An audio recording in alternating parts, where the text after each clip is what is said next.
Hello Fawn and Faye, Aaron here, back with another video, this time all about Sigewinne. But before we discuss what she excels at and how best to utilize her, I just have to say that if you do like my content, why not take a bite out of that sugar plum cookie flavored subscribe button down below. But with that done, let's hop right into the overview. Sigewinne is a team-wide hydro healer that was made to buff specifically Furina. Sigewinne's skill has a tap and a hold version, with the hold offering more to her. Sigewinne will hold a bubble up above herself as it grows in size and gains buff to its damage and healing value depending on the size. After letting go of the skill button or after about 2 seconds, the bubble will launch and bounce 5 times while homing in on enemies. Each bounce will heal all allies other than Sigewinne. It will only heal Sigewinne after the 5th bounce. When the bubble is at max size, it will also imprison small enemies when it bounces to them. Additionally, Sigewinne can grant herself some flat energy in the most unnecessarily complicated way possible. When she uses her skill, Sigewinne will generate 2 source water droplets around herself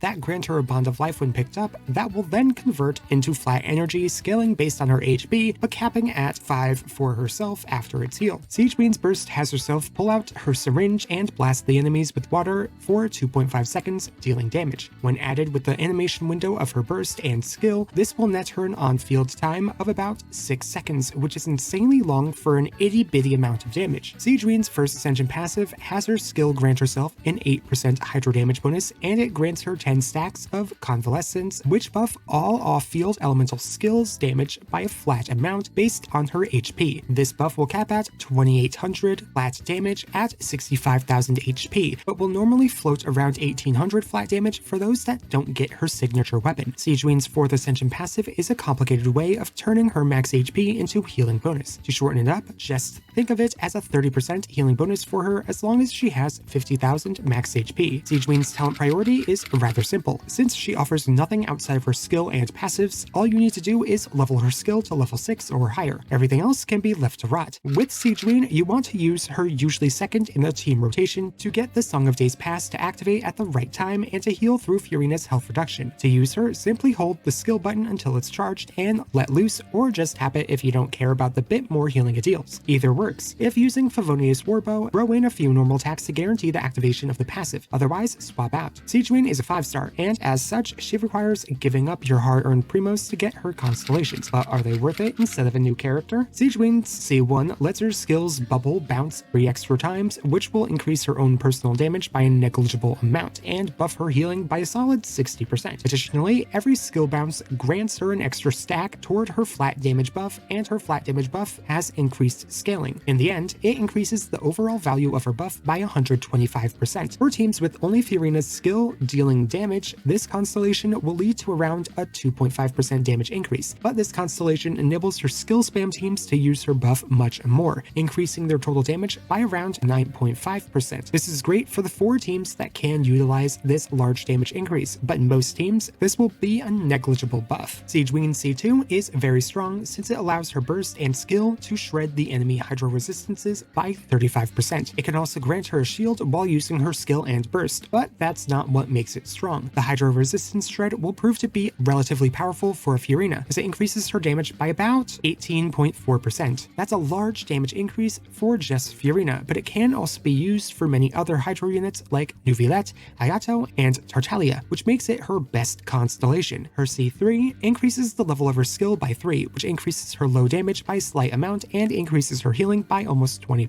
Sigewinne C4 is horrendously bad. It increases the duration of her burst from about 6 seconds to now about 9 seconds, which would lower the team's DPS significantly since her own damage is so low. This constellation does nothing other than lower the team's DPS because you're using Sigewinne, which might be the first constellation in the game to do that. Due to this, I think I will give it a 0, but honestly, I think it deserves worse than that. I just don't have a color for it yet, so 0 it is until then. Now we have her C5, which increases the level of her burst you shouldn't be using by 3. Sigewinne C6 is pretty awful despite it increasing her damage by around 262%. It grants her up to 20% crit rate and 110% crit damage based on her HP when she heals, but due to her love for HP, she will always reach the cap. The downside is that it still requires that she take the role of the main DPS on the team as a support. However, it does give her some of the same damage as the average 4-star DPS while still being a very good healer. Is it enough for a C6? Not at all. Moving on, all around, Sigewinne's constellations are pretty bad. Her first 2 are her best, but only because they focus on buffing Furina. However, Furina's own constellations have similar effective strength on her while also benefiting the entire team. Maybe these cons could be good for buffing a whaled out Furina, but Furina's C6 nullifies the need for any healer, rendering Sigewinne and her constellations rather useless. Instead, these constellations seem to be best picked up for those that really want the status of having constellations on Sigewinne for whatever that's worth. But with her constellations done, it's now time to move on to her best artifact options. Sigewinne has two main artifacts to go for, those of which being the Song of Days Past and Tenacity of the Millelith. Song of Days Past is the best for her since she will have the set maxed out constantly and because she's already buffing the all-field damage dealers. Sigewinne works best as a support alongside Furina to massively buff one on-field damage dealing unit, and this set will help Furina do just that. However, it is inefficient to farm for and relatively underwhelming, so instead you could slightly downgrade to Tenacity of the Millelith for the team-wide attack and HP, or two-piece combinations of HP and healing bonus. For main stats, Sigewinne really enjoys being run with a massive crap ton of HP, so triple HP can work, or you could use a healing bonus circlet if you want more healing. Just make sure that the substats are caked up with HP percent and flat HP. You could also run some crit rate on her too if using Favonius Warbow in order to consistently activate the passive energy generating effect. Her artifact stats are rather simple, and thankfully so are her weapon options, as she prefers the supportive options in the game like every other support does. However, Pouring Heartstrings is up first because it's her signature bow. It offers her a massive amount of HP for her to utilize and is the only weapon in the game that allows her to reach her buff's HP cap. On top of that, it grants her crit rate for her burst, granting her a decent increase to her personal damage. However, her buff and her personal damage are both pretty underwhelming. This means that just like every other support, she wants more supportive weapons. That's where Favonius Warbow comes into play, as it is the perfect default weapon for her since she needs no stat other than HP. This means you could very easily aim for crit stats in your substats to use this weapon. However, just note that this weapon is used for the team and not Sigewinne herself. Her burst is still very underwhelming, but Favonius Warbow does enable her to use it more often if you want to. There's also Sacrificial Bow, which is only good in skill spam teams since they drain her buff so quickly. Outside of those teams, other weapons including the next few would perform better. Iridescent Hunt is good, but only for the grouping capabilities it grants her. This is a pure supportive bow for Sigewinne and will only be used as such, which is a downer since it can be better utilized by more offensive focused characters. Recurve Bow is also good just for the HP if you want a good base bow. However, it offers no extra utility, which is what Sigewinne needs as a support. Now that we've given Sigewinne all the gear she could ever want, let's give her some teammates to work with, preferably her most synergistic ones. Sigewinne works best with Furina due to her ability to grant Hydro Resonance to Furina and her ability to buff the girl's main damage source. Since Furina has so much damage bonus in her kit and artifact set, the ability to grant her even more base damage is incredibly important for her overall damage potential. On top of that, Hydro Resonance buffs Sigewinne's HP too, which grants her an even larger damage buff and more healing, which also gets buffed by Furina. These two have so much going on that I would say that this seems to be much more of a reliance on Furina for Sigewinne instead of a synergy. A short synergy section usually leads to a short team section, and Sigewinne's no different. For her teams, Sigewinne will usually want to be paired with Furina, like mentioned before. Sigewinne works insanely well with Furina as a Hydro duo that can be paired with any other incredible duo in the game to see success. This could be Nuvilette and Kazuha, or Goro and Ito, Raiden and Sara, or any other duo out there. This is where Sigewinne will shine as a support unit, as these comps will be the best way to utilize her kit. If not used with Furina, Sigewinne will act as a heal bot with almost zero additional benefit to any team. If using her for just the healing, she could work anywhere, but then again, so could Mika, Jean, Barbara, or anyone else with strong enough healing to solo sustain. With all this in mind, let's end off Sigewinne's video with her rating section. Sigewinne's personal damage is incredibly lackluster. She has almost none in any regard for an off-field unit. Due to that, she's getting a 1 out of 5 for damage. Sigewinne's application is also rather awful. She can only apply Hydro every other bounce of her skill and only twice in her elemental burst, earning her another 1 out of 5. Her offensive utility is her elemental skill flat damage buff, which does little for most units other than Furina. Even for Furina, the buff grants a rather minuscule damage increase, since most of the damage boost Sigewinne grants Furina comes from Hydro Resonance, so I will give Sigewinne another 1 out of 5 here. Sigewinne's energy generation is 4 Hydro Particles per skill and a flat energy generation to herself. On top of that, some of her best weapons include additional energy generation. This means that she can have a relatively easy time generating energy to her team and herself, so I will grant her a 3 out of 5 for battery potential here, though I could see it being maybe a bit higher. Her defensive utility is very powerful. She can very easily heal a third of the entire team's health with each bubble hit, which is absolutely insane. Her healing is through the roof. The only downside is that she has no means of providing any sort of interruption resistance or damage reduction, which is quite a shame, though I will give her a good 3.5 out of 5 here. For flexibility and versatility, she can only be used as a defensive support who will only be a good unit alongside Furina in the teams that have a strong duo for them to support. Otherwise, she'll be nothing but a massive DPS loss for your team over anyone else, including other healers, though I'll give her a 0.5 out of 5 for versatility and flexibility. All in all, Sigewinne is incredibly underwhelming. She can only do one thing, she needs another unit to do that one thing, and she doesn't even do it well. On top of that, she's tied to very specific and niche comps that relies on 2 or 3 more 5-star units. She's a Furina specific support, but Furina already had good defensive support units to choose from. This leaves her in a very awkward spot where she is not really desired by anyone other than the player. I think she deserves a 1.5 out of 5 because of these factors. She's not in the best state right now because, unlike all other limited 5-star supports, she relies on many others to reach her baseline value. But those are just my thoughts on Sigewinne. What do you all think of her? Do you think she can do more? Do you think Murata might massively buff Sigewinne? What teams do you plan to use her in? Tell me your thoughts in the comments below. But with that, I will get out of your hair. Thank you so much for watching, and I hope to see you next time. Bye bye!